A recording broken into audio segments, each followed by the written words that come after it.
Single heart beat scan ఒక్క second లోనే world class 640 slide CT scan ఇప్పుడు మీ vista imaging Banjara hills లో. నమస్తే, వెల్కమ్ టు ఐ డ్రీమ్. నేను వలి. మంగ్లీ కేసులో సరికొత్త ట్విస్ట్ ఒకటి బయటకు వచ్చింది. డీసీపీ ముత్యంరెడ్డి గారు మాట్లాడారు. రమావత్ మధు అరెస్ట్ అయ్యాడు, అతన్ని కస్టడీలోకి తీసుకున్నాం. ఇప్పటి వరకు రమావత్ మధు ఈ కేసులో మంగ్లీకి సంబంధించి పాత్ర ఏమీ ఆయన బయట పెట్టలేదు అని మాట్లాడారు. అంటే ఈ కేసుతో మంగ్లీకి నిజంగా సంబంధం లేదా, లేకపోతే మంగ్లీకి సంబంధం లేదనే విధంగా ఏమన్నా ఒక డ్రామా జరుగుతుందా? దీని గురించి క్లియర్గా ఇన్ఫర్మేషన్ అందించడానికి స్టూడియోలో ఉన్నారు శేఖర్ భాషా. మాట్లాడదాం. భాషా గారు నమస్తే. భాషా గారు, ట్విస్టుల మీద ట్విస్టులు చూస్తున్నాం. మంగ్లీనేమో అసలు హైదరాబాద్లో ఉందా లేదా, దుబాయ్కి పారిపోయిందా అని ఇలాంటి చర్చలు కొంతమంది చేస్తూ ఉన్నారు. డీసీపీ ముత్యంరెడ్డి గారేమో మంగ్లీ పాత్ర అసలు ఉందో లేదో, అసలు ఒక్కటంటే ఒక్క క్లూ కూడా మాకు దొరకలేదు, మధుని ఇంకా కస్టడీలోకి తీసుకొని విచారించాలంటున్నారు. అసలు ఏం జరుగుతుంది, కేసు ఎటుపోతుంది అంటే ఎట్లా ఉందంటే చెప్పింది, తెలీదు, గుర్తులేదు, మర్చిపోయా, తెలీదు, గుర్తులేదు, మర్చిపోయా. అదే సినిమాలో, అదృష్ట సినిమాలో ఆ టైప్లో. అంటే మంగ్లీ తమ్ముడు పారిపోయాడా లేదా, అసలు ఆయన ఈవిడి తమ్ముడేనా అనేది కూడా క్లారిటీ లేదట. ఇప్పుడు మధు వీళ్ళు పట్టుకోవాలా, ఆయనే వెళ్ళి లొంగిపోయాడు. వీళ్ళు సాధించింది ఏం లేదు అక్కడ. వాళ్ళు చెప్పడం కూడా స్టేట్మెంట్ ఏంటి, మధు ఇచ్చిన వాంగ్మూలం ప్రకారం మంగ్లీకి దీనికి ఏం సంబంధం లేదు అని మాకు తెలుస్తుంది. అది చెప్పడానికేనయ్యా ఆయన లొంగిపోయింది. ఈ పాలిటిక్స్ అర్థం చేసుకోకపోతే ఎట్లా మనం? ఇప్పుడు ఇన్నాళ్ళు లొంగిపోని మధు, ప్రధాన నిందితుడు మధు, మంగ్లీ మీద ఆరోపణలు రాగానే టక్కుమని వచ్చి లొంగిపోతాడు. మంగ్లీ మీద ఎఫ్ఐఆర్ అయింది, తర్వాత హడావిడి అయింది, ఆవిడ ప్రెస్ మీట్ పెట్టింది, ఇదిగో నా తమ్ముడు చూడండి ఎంత అమ్మాయి కూడా ఎంత శుద్ధపోసి చూడండి, చూడండి డబ్బులు కట్టేసే నోట్ల కట్టలు లెక్కేసే ముఖం అండి ఇది అని చెప్పి బాధపడింది. ఆ బాధ తట్టుకోలేక సదరు రమావత్ మధు గారు, అయ్యో మంగ్లీ అక్క మీద అనవసరంగా నిందలేస్తున్నారు జనాలందరూ కూడాను, అయ్యా ఆవిడకి ఏం సంబంధం లేదు, నాదే తప్పంతా అని చెప్పి ఇన్ని వందల కోట్ల స్కామ్కి కారకుడైన ఆ మధు సడన్గా అక్క మీద ప్రేమతోటి ఆయన లొంగిపోయే ముందు కూడా ఒక వీడియో రిలీజ్ చేశారండి.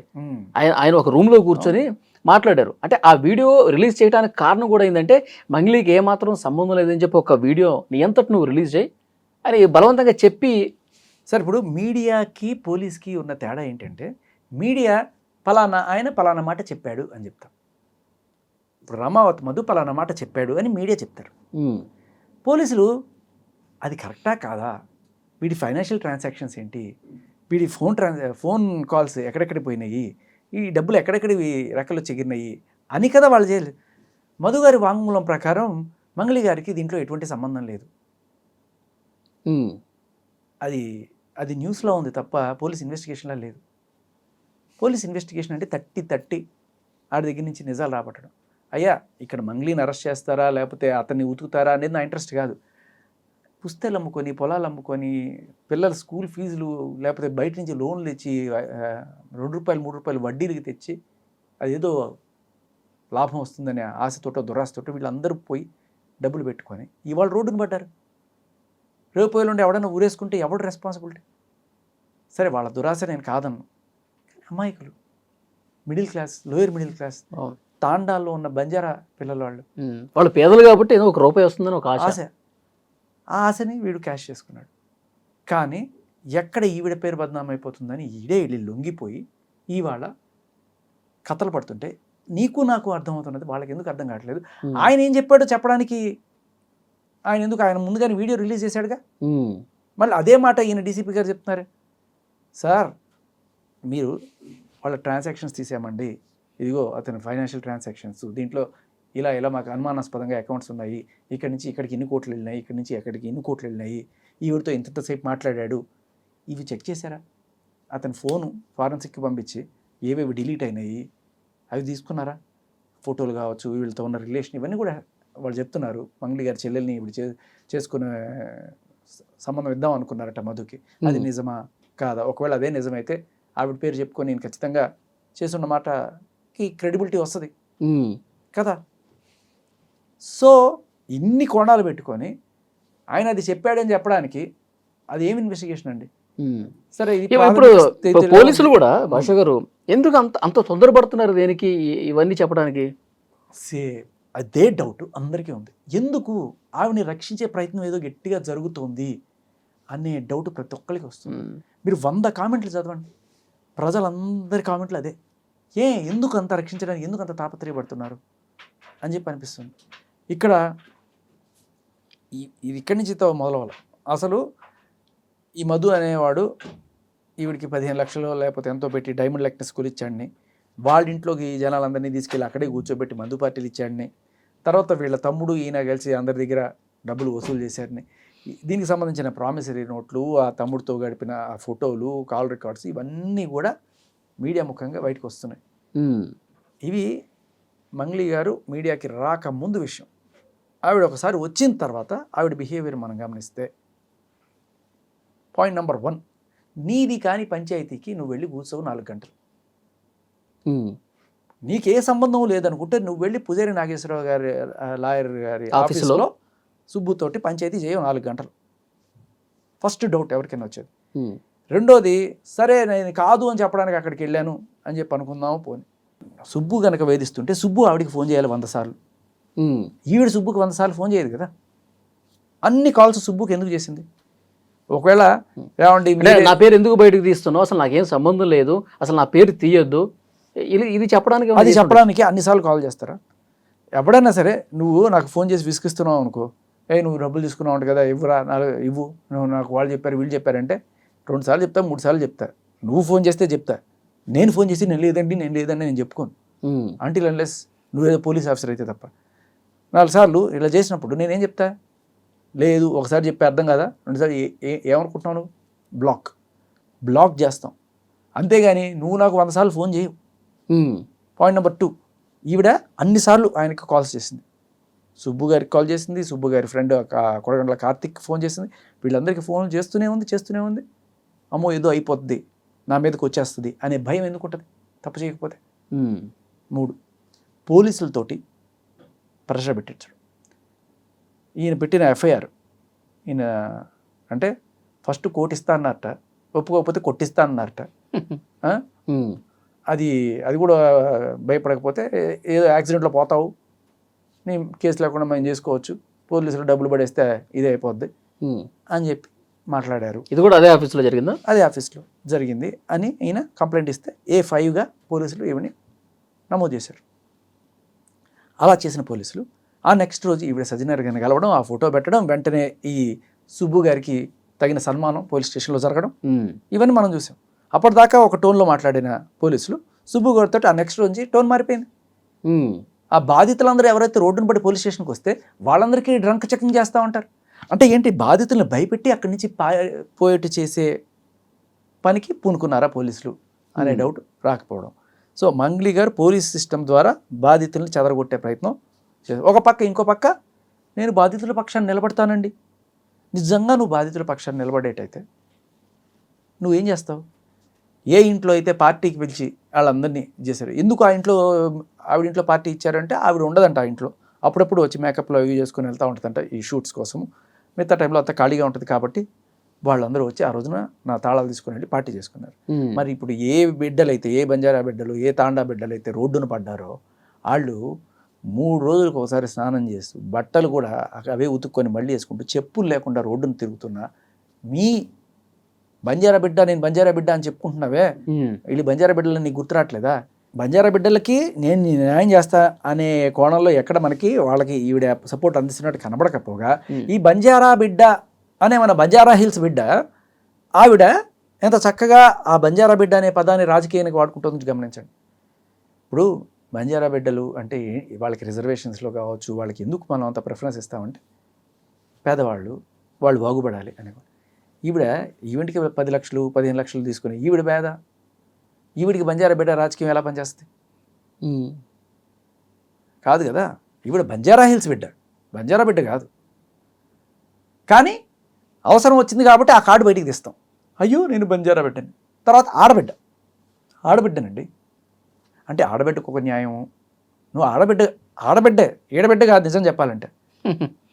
ఆంధ్రాలో అనంతపూర్లో గుత్తి అనే ప్లేస్ దగ్గర ఉన్న తాండా మీది, అక్కడి నుంచి ఇక్కడికి వచ్చి ఇక్కడ V6 ఆ ఛానల్స్లో తెలంగాణ యాస నేర్చుకొని అక్కడి నుంచి ఆ పాటలు పాడి చేసుకొని తెలంగాణ ప్రజలు నువ్వు మా బిడ్డే అన్నంత నెత్తిన పెట్టుకున్నారు. గద్ర వాట్స్ కూడా పాటించారు, నేను ఇంత చేశారు. సో నువ్వు బంజారా బిడ్డ కాదు, బంజారా హిల్స్ బిడ్డ, ఆడబిడ్డ అంటే ఆడబిడ్డే, ఏడబిడ్డ కాదు. కానీ ఈ రెండు రాజకీయాలు చేసుకుంటూ ఎంత చక్కగా ముందుకెళ్దాం అనుకున్నావు. జనాలు నీ రాజకీయాలు నమ్మల. ఓకే, నెక్స్ట్ 4వ పాయింట్, బంజారా ఆడబిడ్డ అయిపోయిన తర్వాత శ్రీముఖి బిగ్ బాస్. సంబంధం లేని విషయం. అయ్యా, ఎవరు ఎంత తీసుకున్నారు, ఎలా తీసుకున్నారు, నాకేమన్నా తెలుసా, నేనేమన్నా చేయగలనా, ఇది ఉండాలి తప్ప. సుబ్బు రాత్రిపూట కల్లో ఏమైనా ఊహించుకుంటాడు, సుబ్బు ఏ కలర్ బన్నీ వేసుకుంటాడు, సుబ్బు ఎక్కడికి పోదాం అనుకుంటాడు, మనకెందుకు? అసలు కేసుకి ఏమన్నా సంబంధం? ఏమీ సంబంధం లేదు. సో ఇవన్నీ చూస్తే ఎవరికైనా ఏమనిపిస్తుంది, నరమానవుడికి ఎవరికన్నా సరే, ఈవిడ పాయింట్ మాట్లాడకుండా she's beating around the bush. అంటే కాసేపు బంజారా బిడ్డ ఆడబిడ్డ అంటది, కాసేపు సుబ్బు బిగ్ బాస్ కోసం లేకపోతే శ్రీముఖ్ కోసం అంటాడు. పొంతన లేని విషయాలు మాట్లాడుతుంది. మీరు ఏదో ఒక వీడియోలో చూశానండి, 2018 అనుకుంటా. అప్పట్లో నేను బాంబేలో India West Indies match international series జరుగుతుంది, దాని కామెంటరీ చెప్పాను. వెంకటపతిరాజు గారు నేను కామెంటరీ టీంలో ఉండే. ఆ టైంలో త్రూ సమ్ లింక్ నాకు ఇక్కడ ఒక ఈవెంట్ ఉంది ఖతార్లో, తెలుగు ఈవెంట్, దానికి మీరు హోస్టింగ్ చేస్తారా అని అడిగారు. ఓ బ్రహ్మాండంగా చేస్తా అని చెప్పి అదే అక్కడ ముగించుకొని అక్కడే అరేబియా సముద్రం ఇటుపక్క ఎక్కి అటుపక్క దిగా ఖతార్ దిగాం. అక్కడ బిత్రి సత్ గారు, పూర్ణ గారు, మంగ్లీ గారు, ఇంకా కొంతమంది సింగర్స్, వీళ్ళందరూ కూడా అక్కడ దాంట్లో పార్టిసిపేట్ చేస్తున్నారు. నేను యాంకరింగ్ చేస్తున్నా, ఒక్కొక్కరిని ఇంట్రడ్యూస్ చేయడము రావడం. అలా మంగ్లీ గారు ఆవిడ రావడం, రేలా రేలా పాట పాడడం. అయితే అక్కడ ఏంటంటే జనాలు అసలు తొలగిపోయారు ఆ పాటకి. ఓహో, చింపుకున్నారు అంతే, ఓ రేంజ్లో మామూలుగా లేదు అసలు. కానీ నాకు అక్కడ అది యాజ్ ఇట్ ఈస్గా పాటని సీడీలో ఎలా ఉందో యాజ్ ఇట్ ఈస్ అదే రకంగా అక్కడ వచ్చింది అని ఒక చిన్న ఇది వచ్చింది. అంటే స్టేజ్ మీద ఉన్నాను కాబట్టి అక్కడ లిప్స్ కదలికే ఉంది, సీడీ పెట్టేశారన్న డౌట్ వచ్చి అడిగా. అంటే ఇది నార్మల్ ప్రాక్టీసేనండి, చాలాసార్లు సింగర్లు పాడరు, ఇలాగే చేస్తారు ఓహో అని చెప్పారు. సో సర్లే అనుకున్నా, చాలామంది అలాగే చేస్తారు. తర్వాత నాకు కూడా తెలిసింది కొంతమంది సింగర్స్ ఇలా చేస్తారు అనే విషయం. సరే అక్కడది అయిపోయింది. ఇప్పుడు అక్కడ మంగ్లీ కూడా లిప్ సింకేనా అనే అనిపించింది. ఓకే, అంటే వాళ్ళని అడిగితే వాళ్ళు అదే చెప్పారు, అక్కడ సీడీ ప్లే చేస్తున్నారు. తర్వాత అయిపోయింది.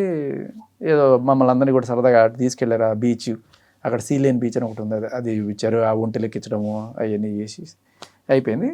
తర్వాత పెట్టబడి సత్తుకుని ఆవిడకి వాళ్ళు వేర్ బ్యాక్. నేను వచ్చేసిన తర్వాత ఆర్గనైజర్ నాకు ఫోన్ చేశారు. అండ్ మీరు పరిచయం ఉంటారు కదా, ఆవిడ కొంత అమౌంట్ తీసుకుంది మా దగ్గర.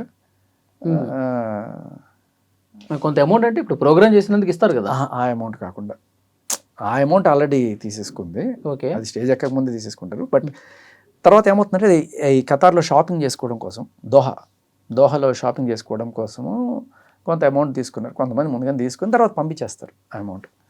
సో ఆ రకంగా కొంత అమౌంట్ అక్కడ, అంటే ధీరమ్స్ ఏవో ఉంటాయి, మన రూపీస్ చల్లవు కాబట్టి అక్కడ నేను ధీరమ్స్ తీసుకుని అక్కడ షాపింగ్ చేసుకోవడం కోసం ధీరమ్స్ ఇస్తారు. ధీరమ్స్ తీసుకుని, సో నేను కూడా అట్లాగే నా డబ్బులు ఇచ్చి కొన్ని ధీరమ్స్ తీసుకున్నాను. ఏమీ డబ్బులు ఇవ్వకుండా వాళ్ళ ధీరమ్స్ తీసుకుని ఇచ్చేస్తానని చెప్పినట్టున్నారు. ఇచ్చారో లేదో కూడా తెలియదు నాకు. బట్ ఒక వారం రోజుల లోపలే నాకు ఫోన్ చేసి ఇట్లా సమ్ అమౌంట్ తీసుకున్నారు షాపింగ్ కోసం అని అడుగుతుంటే, నీ బిడ్డకి ఇచ్చాననుకో, నీ బిడ్డకైతే ఇవ్వవా అనే మాటలు అన్నారు అన్నట్టుగా కూడా వాళ్ళు చెప్పడం జరిగింది. మీరు ఒకసారి అడగండి, మీకు తెలుసు కదా అంటే, ఇచ్చేది మీరు, అడగమని ఏందన్నా, నాకు అంత కనెక్షన్ లేదండి, మీరు తెలుసుకోండి అని చెప్పి అది. సో మేబీ తర్వాత ఆవిడ పంపించుండొచ్చు, లేకపోతే ఏమైందో తెలీదు. ఓకే, ఫస్ట్ నాకు మంగ్లీ గారితో ముఖాముఖి పరిచయం అక్కడ. ఓకే, అది సరే. కమింగ్ బ్యాక్ టు హియర్, ఇన్ని పక్కన పెట్టేద్దాం. అందరికీ అన్నిటికంటే ప్రధాన డౌట్, ఏ సాక్ష్యాలు అక్కర్లా, మంగ్లీ గారి మీద ఎప్పుడైతే ప్రెషర్ పడిందో, మంగ్లీ గారు ఇది చేశారు అని చెప్పి జనాలందరూ గట్టిగా మాట్లాడడం, అన్ని మీడియా ఛానల్స్లో రావడం, అంతా ఇదైపోయేటప్పటికీ ఇమ్మీడియట్గా ఈ మధు రామావత్ అనేటోడు వెళ్ళి లొంగిపోతాడు. ఏమనాలి దీన్ని? అన్నిటికంటే పెద్ద డౌట్ కారణం ఇదే. ఇన్నాళ్ళు లేనివాడు సడన్గా వచ్చేసి పోలీస్ స్టేషన్లో లొంగిపోతాడు. ఎందుకు అంటే బ్యాక్ ఎండ్లో ఏదో జరిగింది. ఏమనిపిస్తుంది, నువ్వు వెళ్ళి లొంగిపోరా అబ్బాయి పోలీసులకి, మేము ఏదో మేనేజ్ చేస్తాం, నేను బయటికి సేఫ్గా తీసుకొస్తాం, నువ్వు వెళ్ళి లొంగిపో, లేకపోతే ఇది పెద్దది అవుతుంది, నువ్వు వెళ్ళి లొంగిపోయి అంత మంగ్లీకి ఏం సంబంధం లేదని చెప్పు. అంతే కదా. లేకపోతే అన్ని స్కాములు చేసేవాడు పోలీస్ స్టేషన్కి వెళ్ళి నేను అయ్యో ఆవిడ మీద అనవసరంగా చేస్తున్నారండి అని చెప్పి ఆడు ఒక క్రిమినల్ వెళ్ళి ఇది చెప్పడం, పోలీసులు నమ్మడం, అది మనకి చెప్పడం. సరే వాడు ఏదైనా చెప్పనివ్వండి, మంగ్లీకి సంబంధం లేదని చెప్పనివ్వండి, మంగ్లీ పేరుని మేమే కావాలని వాడి డబ్బులు కక్కుర్తిపడి మేమే తీసుకున్నాం అని చెప్పనివ్వండి, కానీ నిజం అనేది ఒకటి ఉంటుంది, పోలీసుల నిష్పక్షపాత విచారణ అనేది ఒకటి ఉంటుందిగా. అదే కదా జనాలకి ఇప్పుడు డౌటు. నిష్పక్షపాత విచారణ ఎక్కడుందయ్యా, ఎక్కడ జరుగుతుంది? ఒక్క అడుగు పోలీసులు ఇప్పటిదాకా చేసిన వాటిల్లో ఒక్క అడుగు బాధితులకి న్యాయం చేశారు, లేకపోతే చేసే కోణంలో అడుగు వేస్తున్నారని ఒక్కటి చూపించు. ఎప్పుడైతే సుబ్బు కేసు పెట్టాడో ఆయన నెక్స్ట్ రోజు ఆయన పిలిచి ఆయన్ని ఆ బాధితుల్ని డ్రంక్ అండ్ డ్రైవ్ చెక్ చేస్తాము, వాళ్ళని బెదిరించడం. అసలు సూపర్ ట్విస్ట్ చెప్పడానికి దీంట్లో. తర్వాత ఇప్పుడు ఈ మధు అనేటోడు అక్కడ లొంగిపోయి చెప్పే మాట్లాడి తెలుసా, సార్ మంగ్లీకి ఏం సంబంధం లేదు సార్, వీళ్ళున్నారే ఆ బాధితులని చెప్పుకొని అక్కడ తిరుగుతున్నారే వాళ్ళే సార్, వాళ్ళే అసలైన వీళ్ళు. హేమకాంత్ రెడ్డి. ఇప్పుడు ఈయనేమంటాడు, వీళ్ళందరూ తప్పించుకొని పారిపోయారు, వీళ్ళందరినీ పట్టుకొచ్చి అరెస్ట్ చేస్తే కానీ నిజాలు బయటికి రావు. అంటే ఏంటి, ఇప్పుడు నువ్వు బాధితులనే అరెస్ట్ చేస్తావు అనమాట, నిందితులను వదిలేసి. A5 మంగ్లీ గారిని వదిలేసి ఈ బాధితులందరినీ కూడా ఇప్పుడు అరెస్ట్ చేస్తారనమాట. ఎందుకు? Just because Madhu said it. Madhu Mangli గారు తప్పలేదు. ఎవరు నిజమైన బాధితులు, ఎవరు నిజమైన నిందితులు అనేది విచారణలో కదా తెలిసేది. అదే అంటున్నా, విచారణ మధు గారు చెప్తారు. మధు గారు ఏమంటే అది, మధు గారు ఇదిగో వలి, ఇదిగో శేఖర్, ఇదిగో ఆయన సంతోష్, వీళ్ళందరూ కూడా వీళ్ళు నాతో పాటు ఉన్నారండి అంటే వేసేస్తావా లోపల? ఆవిడికి మంగ్లీ గారికి ఏ రకమైన సంబంధం అంటే లేదు, ఆయన చెప్పాడు కాబట్టి లేదు. వాళ్ళ తమ్ముడు అంటే అసలు ఆయన తమ్ముడు కదా మాకు తెలియదు. ఏంటి సార్ ఇది? ఇవన్నీ దీనికి తోడు సజ్జనార్ గారితో ఫోటోలు పెడుతుంది, డీజీపీ గారి దగ్గరికి వెళ్తుంది, ఈవిడ కావాలంటే నార్సింగ్లో ఒక కేసు, పంచకోటలో ఒక కేసు, ఇన్ని కేసులు పెట్టి వీళ్ళ మీద అమాయకులు వాళ్ళు బతుకు తెరువు లేని పాపం చేసుకుంటూ ఏదో మిడిల్ క్లాస్ వాళ్ళు వచ్చి చేసుకుంటుంటే వాళ్ళని బెదిరించే కార్యక్రమం జరుగుతుంది తప్ప ఎక్కడ సార్? నేను అడుగుతా, నార్సింగి పిఎస్లో మీరు కేసు పెట్టారు, నార్సింగి పిఎస్లో వాళ్ళు వెంటనే ఇది జరిగిందా, మంగ్లీ గారిని సుబ్బు అనేటోడు మానసికంగా వేధించాడు, బెదిరించాడని చెప్తున్నారు, నిజమేనా అని చెప్పి ఆ కార్తీక్ గారికి ఫోన్ చేయడము, ఆయన రమ్మని చెప్పడము, ఆయన స్టేట్మెంట్ తీసుకోవడం, ఇటువంటివన్నీ చేశారు. అది బయటకు వచ్చింది. ఓకే. సో ఆవిడిచ్చిన కంప్లైంట్ మీద పోలీసులు చిత్తశుద్ధితోటి పనిచేస్తున్నారు. మరి సుబ్బు గారు ఇచ్చిన కంప్లైంట్ మీద పోలీసుల చిత్తశుద్ధి ఏది? ఇప్పుడు మీ స్టేషన్కి కరెక్ట్గా 100 మీటర్ల దూరంలో ఉన్న పూజారి నాగేశ్వరరావు గారి ఆఫీస్కి మీరు వెళ్ళి అక్కడ సీసీటీవీ ఫుటేజ్ కానీ అక్కడున్న ఆ రోజు ఆ మీటింగ్లో ఉన్నారని చెప్తున్న పెద్దలు, ఆ చుట్టుపక్కల ఉన్న వాళ్ళు, వాళ్ళ స్టేట్మెంట్లు తీసుకున్నారా? చెప్పాలి కదా. ఇప్పుడు మామూలుగా చెప్పాల్సిన అవసరం లేదు. ఒక ఇన్వెస్టిగేటింగ్ ఆఫీసర్ నేను ఏం చేస్తున్నాను మీకు ఎందుకు చెప్పాలి, కేసు అయిపోయిన తర్వాత చెప్తా, ఛార్జ్ షీట్ వేసేటప్పుడు ఇస్తా, చూసుకోండి చదువుకోండి అంటాడు. మామూలుగా చెప్పాల్సిన పని లేదు. ఇప్పుడు మీ మీద నింద పడ్డది సార్, ఎందుకు మీరు వచ్చిన వాళ్ళకి డ్రంక్ డ్రైవ్ టెస్ట్ చేయాలని చెప్పి హైకోర్టు కూడా మిమ్మల్ని అడుగుతోంది అంటే, ఇప్పుడు మీరు జనాలకి నిష్పాక్షికంగా వ్యవహరిస్తున్నారని చూపించాల్సిన బాధ్యత పోలీస్ డిపార్ట్మెంట్ మీద ఉంది. ఉందా లేదా? ఏమనుకుంటారు? లేకపోతే నాకు చూపిస్తే చూపించండి. వీళ్ళు పరారీలో ఉన్నారని చెప్తున్నారు కదా, ఈ హేమకాంత్ రెడ్డి కావచ్చు, తర్వాత ఆ భరత్ చౌహాను, శైలజ చౌహాను, వీళ్ళ తమ్ముడు శివ, తమ్ముడు కాదు కూడా ఇంకా క్లారిటీ ఇవ్వలేదు డీసీపీ గారు. మరి ఇన్ని రోజుల నుంచి, ఇది అంతా వారం రోజులుగా జరుగుతోంది, ఇన్ని రోజుల నుంచి వాళ్ళని ఎందుకు పట్టుకోలేకపోతున్నారు పోలీసు? సార్ ఈ హేమకాంత్ రెడ్డి అనే నిన్న మొన్న కూడా ఇంటర్వ్యూలు ఇస్తున్నాడు సార్. ఇచ్చాడు, అన్ని ఛానల్స్కి ఇచ్చాడు కదా. ఇది పోలీసుల ఫార్మాట్ ఎలా ఉంటుందంటే, పట్టుకొని వాళ్ళని అబ్స్కాండ్ రాసుకుంటారు వాళ్ళు. మీకు ఫర్ ఎగ్జాంపుల్ ఆ మధ్యకాలంలో హర్షసాయి కేసు గుర్తుండి ఉంటే ఉంది, ఆ టైంలో హర్షసాయి మీద ఎవరైతే కేసు పెట్టడానికి వెళ్ళిందో ఆవిడికి సంబంధించిన బోల్డ్ అన్ని రికార్డ్స్ వచ్చాయి. నాకు డబుల్ పార్టిసిపేట్ ఉందని, నేను ఇది ఎవడో లిక్కర్ షాప్ ఓనర్ ఆడు చచ్చిపోతే ఆడి కొడుకుకి అది రాకుండా అడ్డుపడి మొత్తం సహా చేశాను, ఇలా రకరకాలు. అసలు నీ కళ్ళు కృష్ణుడిలా ఉంటాయి, నువ్వు దా ప్రకాష్ దా అన్నట్టుగా అన్ని లింకులు వచ్చినాయి. వచ్చినప్పుడు మనం దాన్ని బట్టి మీడియాలో గట్టిగా అడిగాం.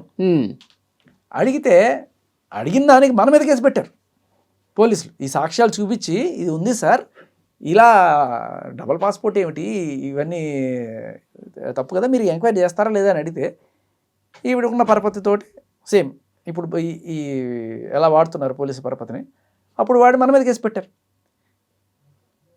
కేసు పెట్టి నేను ఇట్లాగే ఇంటర్వ్యూలు ఇస్తూనే ఉన్నా, నా పేరు అక్కడ పెట్టేసి ఒక 50 మంది 100 పేర్లో పెట్టాలండి, మీడియా అందరి పేర్లు. మొన్న అనసూయ పెట్టల ఒక 70 మందిని అలా పెట్టి అందులో ఏదో ఒక ప్రముఖ స్థానంలో నన్ను పెట్టి A4 A5 పెట్టి అబ్స్కాండ్ అని రాసుకుంటారు అన్నమాట వీళ్ళు ఫస్ట్.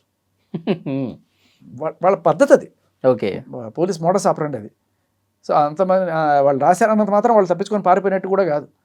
కానీ ఇక్కడ పోలీసులకి చిత్తశుద్ధితోటి వ్యవహరిస్తున్నారు అనే విషయం జనానికి ఎక్కడ తెలుస్తుంది? ఇలా అయితే డిపార్ట్మెంట్ మీద నమ్మకం ఎక్కడ ఉంటుంది ప్రజలకి? ఓకే, వందల వేల మంది రోడ్డున పడ్డారు సార్. వాళ్ళకి న్యాయం చేయమని చెప్పి అడుగుతుంటే వాళ్ళ పక్షాన మీడియా ప్రజలు అందరూ గళమెత్తి మాట్లాడుతుంటే, గళమెత్తి అంటే రోడ్డు మీదకి రాకర్లే, ఇప్పుడు ఏ ఛానల్ అయినా తీసుకో దాని కింద కామెంట్స్ చూడు. అలా ఉన్నప్పుడు ఏం చేస్తున్నారు పోలీస్ వ్యవస్థ? ఆవిడకి ఏం సంబంధం లేదండి, ఆవిడ తమ్ముడికి ఏం సంబంధం లేదండి, మధు గారు చెప్పారండి కాబట్టి ఆ హిమకాంత్ రెడ్డి దొంగండి, వాడిని పట్టుకుంటే మాకు తెలుస్తాయండి. బాధితుడిని ముద్దాయం చేసి నిందితుడిని చేసి వాళ్ళని భయపెట్టి భయభ్రాంతులు చేసి తరిమేసే ప్రయత్నం జరుగుతుంది ఇక్కడ. ఓకే, ఇప్పుడు సజ్జనార్ గారిని మంగ్లీ కలిసిన తర్వాత మొత్తం పిక్చర్ మారిపోయింది అని చెప్పేసి అన్నారు. అంటే సజ్జనార్ గారే మంగ్లీ పక్షాన ఉన్నారని చెప్పి ఈ కింద ఉన్న 2 పోలీసులందరూ కూడా భావిస్తున్నారా ఏంటి? నమ్మచ్చు. ఇప్పుడు ఎందుకంటే సజ్జనార్ గారు డైరెక్ట్గా ఫోన్ చేయక్కర్లా. అమ్మో పెద్ద ఆయనతో ఫోటో ఉందంటే మేబీ ఆయన ఈ ఫ్యాన్ ఏమో, మంగ్లీ గారి పాటలు అంటే చాలామందికి ఇష్టం. ఆ కోణంలో ఎందుకు మనకు వచ్చిన గోల, ఏదైనా అయితే ఆయన మనకి ముట్టికాయలు వేస్తారు, లేకపోతే ట్రాన్స్ఫర్లు అవుతాయి, ఏదో జరుగుతాయి, ఎందుకు వచ్చిన గోల, మనం బ్రీత్ అనలైజర్ చేద్దాం. ఏమో అదే డౌట్. క్రానాలజీ ఆఫ్ ఈవెంట్స్ అంటే దీని తర్వాత ఇది, దీని తర్వాత ఇది జరుపుకుంటూ వచ్చాయి. ఆయనతో ఫోటో దిగడం, వెంటనే బ్రీత్ అనలైజర్ టెస్ట్ చేయడం, తర్వాత వీడు మీటింగ్ పెట్టడం, నేను ఆడబిడ్డని బంజారా బిడ్డని అని చెప్పి ఆడవడం, ఆ తర్వాత బంజారా నాయకులు రావడం, మంగళికి మేమన్నా ఉండడం, తర్వాత వెంటనే మధు రావడం, ఆయన సరెండర్ అయిపోవడం, ఇవన్నీ చూస్తుంటే ఎంత చక్కగా. ఇప్పుడు డీసీపీ గారు తర్వాత వెంటనే డీసీపీ గారు రావడం, ఆవిడకి ఏం సంబంధం లేదు, మధు గారు చెప్పిన దాని ప్రకారం ఆయన ఏం చెప్తాడు, ఆయన తప్పించడానికే వచ్చాడయ్యా, ఆయన తప్పించడానికే వచ్చాడనే విషయం ప్రపంచానికి అంతా తెలిసే, మీకు తెలియకపోవడం ఏంటి? సో బాధితులు కూడా ఎవరన్నా మీ దగ్గర ఏదన్నా ఎవిడెన్స్ ఉంటే తప్పకుండా నన్ను కలవచ్చు, దాన్ని బట్టి మేము యాక్షన్ తీసుకుంటామని కూడా చెప్తున్నాడు డీసీపీ. మరి నమ్మచ్చంటారు? ఎక్కడ సార్ ఇప్పుడు సజ్జనార్ గారు లాంటి వాళ్ళు మంగళి గారిని కలిసారు, కానీ ఎక్కడ ఒక అభాగ్యురాలైన పుస్తులు అమ్ముకొని తాకట్టు పెట్టుకున్న అమ్మాయి రోజు తిరుగుతుంది పంచుగుట్ట పోలీస్ స్టేషన్లో, అటువంటి వాళ్ళని ఎక్కడ కలవలేదే. ఇప్పుడు మిమ్మల్ని డైరెక్ట్గా ఒక మాట అడుగుతా, తక్కువని చెప్పాలి వాళ్ళు. చెప్పండి, అడగండి. హైదరాబాదు సైబరాబాద్ కమిషనర్ ఎవరు చెప్పండి? Police commissioner. Cyberabad police commissioner ఎవరు? టక్కును గుర్తు రావట్లా. హైదరాబాద్ కమిషనర్ ఎవరు? సజ్జనార్ గారు. టక్కుమని గుర్తొస్తుంది. ఎందుకని? ఆయన స్పెషలిస్ట్ కదా, ఆల్ ద టైం మీడియాలో, న్యూస్లో, సెలబ్రిటీస్తో కదా కనిపించట్లే కదా. నేను అదే అడుగుతున్నా, ఎవరికైనా సరే ఇవాళ అడగండి, 100 మందిని పిలిచి టక్కుమని, కొంతమందికి తెలుస్తుంది రెగ్యులర్గా క్రైమ్ రిపోర్టింగ్లోనూ ఉన్న వాళ్ళకి తెలుస్తుంది, కొంత చూసుకునేవాళ్ళు. బట్ జనరల్గా టక్కుమని అడిగితే అన్నిటికీ సజ్జనారే.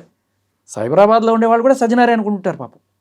విషయం ఏంటంటే, ఇంకొక డౌట్ తావేంటంటే, మంగ్లీ గారి ఏరియా ఏంటి? Narsingi PS which comes under Cyberabad. దానికి సజ్జనార్ గారు కాదు, ఆయన జ్యూరిస్డిక్షన్ కాదు.